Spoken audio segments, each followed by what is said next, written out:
You need to modify your social media marketing campaign based on your online business type. I know this video is going to throw a lot of people off, but people need to understand this.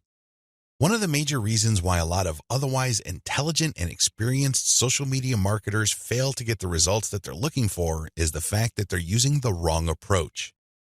Their approach to social media marketing and the websites they're promoting is a one-size-fits-all approach. Now, you don't need me to explain to you why that's a bad idea. It doesn't work in most areas of your life, and it definitely doesn't work when it comes to social media marketing. You can't look at this project with the mindset that as long as you pull traffic from social media platforms, then you can use the exact same method and the exact same communication tactics, regardless of the online entity or business you are promoting. Since we're using content to develop relationships on social media platforms, this one-size-fits-all approach is even more fatal. I mean, it's a bad enough idea as it is, but if you were to use a content-based campaign, it gets even worse. The reality is that different business types require different content and publishing strategies. You have to customize, modify, and tweak your particular content and publishing strategies on social media to fit the type of website you are trying to promote. Now, there are a huge number of website variations out there. In fact, there are too many. I would venture to say that the only limit really is your imagination. But if you were to categorize these different website types into 4 rough forms, they would more or less fall into the following: publishing, e-commerce or dropshipping, email lists, and traffic sales. Again, there are many variations of these, but if you were to look at the different types of businesses out there, you can pretty much reduce them to these 4 types. When you study these closely, they have different needs. They have different features that must be addressed. Otherwise, you're not going to get the results you're looking for. Unfortunately, a lot of social media marketers would try to promote a blog the exact same way they would try to promote a dropshipping or e-commerce website. Similarly, somebody who is essentially just trying to sell their social media traffic is trying to do content marketing like somebody with a blog. It doesn't work. It doesn't make any sense. The bottom line is obvious.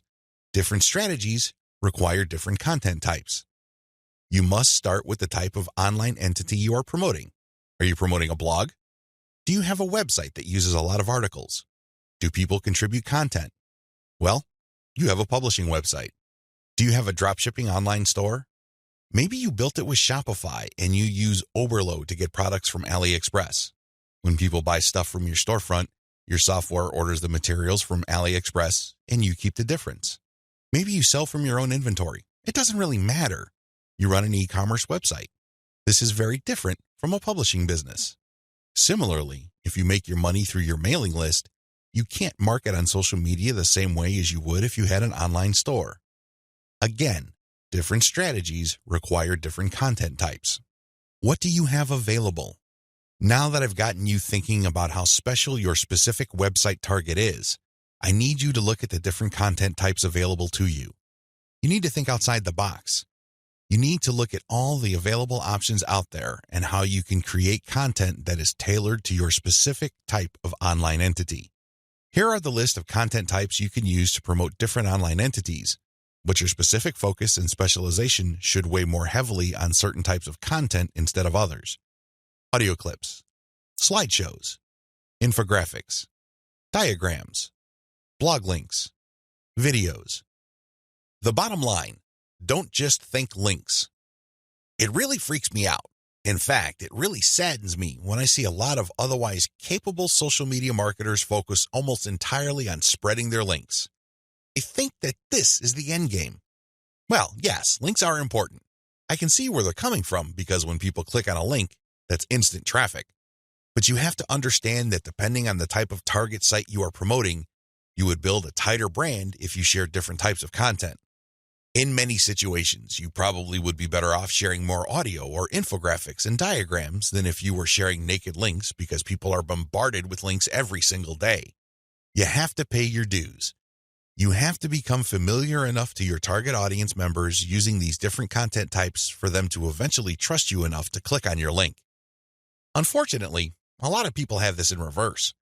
They start with the links, and when they get desperate, they then use other types of content. At that point, they're a day late and a buck short. Don't do that. Instead, use the derivative content first and then play up the links. Also, not all of these formats work with your particular style of website. I would suggest that you look at your competitors first and pay close attention to the type of content they are currently sharing. What kind of format do they use? Are they sharing mostly picture quotes? Are they focused primarily on video? Do they have a special fondness for diagrams? This is not random. This is actually telling you all you need to know about how to appeal to your target audience members. This is no time to be revolutionary and come up with something new completely out of left field. That's not going to work. There's a reason why your competitors are not doing this. At this point in the game, you should focus on what everybody else is doing and reverse engineer their formats.